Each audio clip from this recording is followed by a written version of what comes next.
docteur Serigne Modou Bousso Dieng mi jiite union des groupes patriotiques alors docteur dañuy ñëw ci li nga junj sànq muy polémique bi juddu ci sortie docteur Abdourahmane Diouf mi ñu dénk environnement donc su ma dikkaatee ci quelques extraits yi nga xamante ni yëkkati na kàddu yi tey li ëpp ci leader passé fi ñaaw lu ko jàpp ni daf leen a commencé war waaye jikkoom la commencé wane dafay wax ni les questions de justice sont importantes mais il faut aussi savoir pardonner. Pardonner ne signifie pas qu'il n'y aura pas de justice. Cependant, la justice ne doit pas être utilisée pour éliminer un Sénégalais au profit d'un autre Sénégalais. waaye mu dem ba ci biir tamit jàpp ni la haine est présente partout. Il est grand temps de dépasser cela. Alors pour terminer, j'appelle le président de la République à assumer pleinement ses responsabilités. Et je sais qu'il est en train de le faire. Il ne doit pas accepter que le pays sombre dans la division, ni cautionner une justice des vainqueurs. Si nous ne réglons pas ces fractures, nous ne pourrons jamais bâtir une nation solide ni parler sereinement de développement. Donc lii di quelques extraits waaye fi muy wax wàllu justice des vainqueurs ñenn ñi jàpp ni balaa ñuy wax waxi pardon ak waxi indi jàmm tamit dafa am justice goo xam ne dañ ko war a lijjanti ci gis-gisu ñenn ñi voilà il y a eu beaucoup de réactions yu jóge fu nekk. yow bi nga teewloo ay kàddoom. ma ahsana hada wa ma ajmala lu gën a rafet lii Abdourahmane Diouf wax da ko gën a sell li ñu naan xaritub dof noonu nit moom a gënal ñu tuddoo Sonko ay dof lañu parce que wax ji Sonko lañ ko waroon a approprier ne moo ko moom waxi Sonko la mais dañ ne dafa contre Sonko. wax ju rafet ji lu tax saa buñ nee jàmm ñoo dafa contre Sonko lu tax saa buñ nee juge de vainqueur baaxut ñu ne dafa contre Sonko. lu tax saa buñ nee réconciliation ñoo dafa contre Sonko. pourtant Sonko bi fi nekk opposition lii la doon wax ci lii lañ ko fale lu tax léegi saa bu ñu waxee ñu ne dafa contre Sonko képp ku wax lu baax da nga contre Sonko ku wote cohésion nationale da nga contre Sonko ku ne na ñëpp yam ci Sénégal da nga contre Sonko pourtant wax na ci biir wax ji ne te du tee justice am kii néew bu justice am de day noo bu mu nekk justice des vainqueurs lu tax bu ñu ne justice des vainqueurs rek ñu ne dafa contre Sonko parce que Sonko fi impose justice des vainqueurs pourquoi ñu jox ñu itteke waa kër Sonko itteke Sonko image violente boobu image bu bon boobu image du dictateur boobu image yu nit ku ëppal kooku c'est grave waa kër Sonko ñooy traité Sonko au mauvais sens actuellement ñooy wane Sonko baaxul parce que lii ko bañ mooy nit ku bon lii Abdourahmane Diouf mu ko waxee contrôle kenn wax ko pour kenn dañu waroon a wax ne lii mooy position Sonko lii wax ju rafet ji mais dañ ne non fu ñu déggee wax ju rafet ji mooy na ñëpp yam nañ bàyyi sujet vainqueur ñu ne non daa contre Sonko kon ñoom ñoo bëgg a bonal Sonko parce que lii ko contre nit ko bon nga nit ko tilim nga parce que teewoo Sénégal man mii nga xam ne ànduma ak Sonko su ma jëndee essence dañuy dagg def ci biir et puis voilà ñoom nañ jéem a defaataat image yu Sonko mu bañ a nekk image yu nitu fitna nit ku violent dictateur koo xam ne si ànd ak man rek moo valable ki ci des baaxul te nga yor contribuable lu ñëpp di lekk xaalisu ñëpp ñu lay fay ci xaalisu ñëpp Sonko lii la doon xeexee Macky Sall non ci principe yi tey principe yi léegi bu ñu ko tuddee ñoo daa contre Sonko c'est ridicule dégg naa ci propos Sonko deux propos très contradictoires. Lesquels? toujours ci Macky Sall nee na dafa dañu doon réew boo xam ne dafa nekk sous-sol. quatrième sous-sol. quatrième sori na mu mettewul caisse noire bi moom na yokk mais ba mu wàññeeku malgré que c'est quatrième sous-sol kooku xam nga amul benn yërmande ci Sénégal yi kooku ku nekk ka def ceinture saaga da nga ci war a teg laa yàpp ki yor 9 milliards attribué 9 milliards pour boppam bu noppi ne la yow takkal sa biir yow kooku fu mu yàpp c'est ridicule déggaat naa mu ne dañu doon bor yu baree waa bor yu lu mu bari ñoom lim leb boo xoolee par année Macky 12 000 milliards 12 ans chaque année 1000 milliards ñoom moins de 2 ans combien de milliards emprunté ñoom bu dee bor ñoom ñoo ci raw Macky Sall ñoom lu Macky Sall leboon ñoom leb nañ lu ko ëpp kay nañ ca fay la Macky Sall leb la ci suñu liggéey ci réew encore ridicule kan nañu manipuler contradictoire première quatrième sous-sol waroo am caisse noire ci premier ministre je dis président yi daa war a wàññi caisse noire am de parce que loolu dañ gëm la woon nit ñi caisse noire dafa xaraam selon Sonko récemment newaat na moo ko wax mais après ma dégg am na moo ñu mosuñu génne fu ma ko waxee moo toujours c'est Sonko c'est plusieurs Sonko doo xam bañ nga ci fiyee bi toppaat mooy da nga ne kii da nga fekk ay bor yu baree bari mais bor yi yow li nga lebaat moo ko ëpp mais doo fay lii ci des nga liggéey ci mais tu évoques bori Macky Sall te yow li nga lebagu moo ëpp li Macky Sall leboon par an soyons sérieux ñii ku ñuy waxal. da nga may permettre par ricochet kon ñu dugg ci sujet économie bi ak débat sur la dette cachée. Vous êtes économiste. Bien sûr.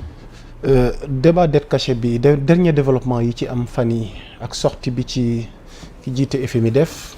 bon yëpp ay waxu politique la rek ça n'a rien à voir avec. sortie avocat Macky Sall yi. ndax moom jàpp na ne dañ ko war a leeralal. c'est que dañuy dugal. FMI ci politique. mais FMI même c'est une petite partie. Docteur Serigne Modou Bousso Dieng, y a-t-il dette cachée, oui ou non? Je ne sais pas mais en écoutant les différents propos dette cachée mënul nekk bi Macky Sall wax moo gën yanu maanaa ci dette cachée parce que dette ak preuve yi régime gi wane yëpp pour justifier cette dette cachée là aucune preuve xam nga. Cour des comptes wane na ni y a eu où est ces rapports mais demoo surtout Cour des comptes dama ne dem naa fa. gis nga wala gis dama ne non la ma fa gis appartenir nañ ko Cour des comptes y a pas de signature loolu c'est une autre discussion technique bu nit ñi mën a bañ a comprendre mais li mu bëgg a xam rek mooy. allez-y. le moment où cette dette Cour des comptes jot na ko. ce n'est plus caché. Le moment où les autres organes de contrôle jot nañ ci ce n'est plus caché. Et puis les contrôleurs les plus importants exemple comme la banque centrale yëgu ko mënatul nekk dette cachée mënatul nekk dette en tant que dette parce que dette dafa am ay formes dafa am ay services de dette qui s'occupent de la dette en tant que dette service dette yooyu bu ñu ko ignorer nii plus dette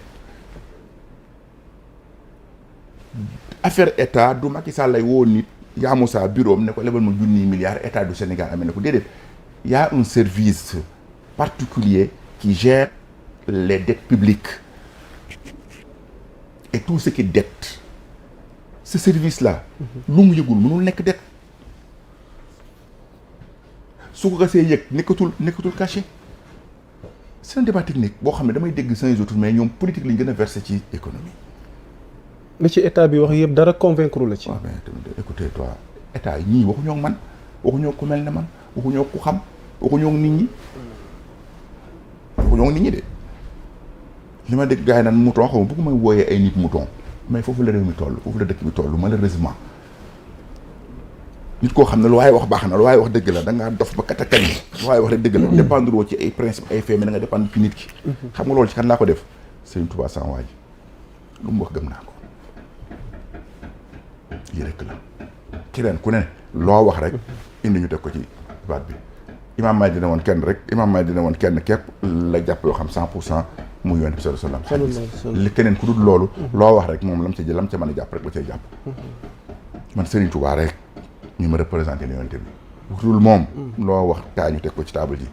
ñii seen wax yi tegul fenn waxuñoo ko am xam-xam waxuñoo nit ñi duñu sax intellectuel far ñu ma dégg ñuy wax ñii duñu ay cadre duñu ay intellectuel jànguñu tous dara xamuñu ko parce que gis nga tey fi dëkk bi toll ci métit fi dëkk bi toll ñëw bi dëkk bi toll li gën a grave mooy li Abdourahmane bi wax haine bi dëkk bi nekk dafa dangereux te ñii defuñ ci benn ça veut dire que xamuñu tempérament bi daal ba léegi ñoom diviser pour régner diviser pour jël kii dóor ci kii moo yàq xaalisu réew mi kii moo rax réew mi avancé wul gis nga nañ moytu yooyu nañ doon ay nit te liggéey Sénégal te avancé Sénégal avancé wul Sénégal métti na terriblement gis nga bu ñu dépassé wul foofu ñu ngi ci danger bu mag. ok réplique Macky Sall à travers ay avocats moom mi ngi wax waxi rapport caché waaye nee na dette cachée moom mënuñu ko wax. tout ça c'est entre politiciens rek. ok Sonko dette cachée FMI tout ça politique rek donc dañuy politique rek gisaguma fi lu jëriñ askan bi. je n'ai pas encore entendu un débat qui sert le peuple absolument rien. Il y a un débat politique qui tourne autour de l'économie. Mais ce n'est pas l'économie qu'on parle. Ce n'est pas un débat économique. C'est un débat politicard qui tourne autour de l'économie. xam nga nag les politiciens utilisent toutes les angles, y compris religion, y compris économie, y compris rien, pour faire de la politique. Mais c'est encore la politique. Mais ce n'est pas encore un débat économique. Je n'ai pas encore entendu un débat économique. Docteur Serigne Modou Bousso Dieng balaa ñuy jeexal boobu sujet ci économiste gi nga doon plan de redressement bi nu lancé yàggul dara. sunu ministres yi ñu am wala régime gi fi nekk ci seen xalaat ngir jubbanti économie réew mi sommes-nous sur la bonne voie sinon tamit tey en tant que économiste lan nga jàpp ni tey moom mooy war a mën a génnee Sénégal ci guuta wala jafe-jafe yi mu nekk ci wàllu dégg naa kenn koy wax ci waxi Sonko tudd nga turam léegi nee na Sonko nee na leen li fekk maa ngi fi économie du financé loolu rek déjà c'est un blocage loolu danger bu rëy la parce que bul fàtte ne économie c'est une politique d'abord. Ok. Du 1 plus 1 égale 2 c'est pas ça c'est une politique. Exemple da ngay jël 15 li mu théoriser lépp ay théorie la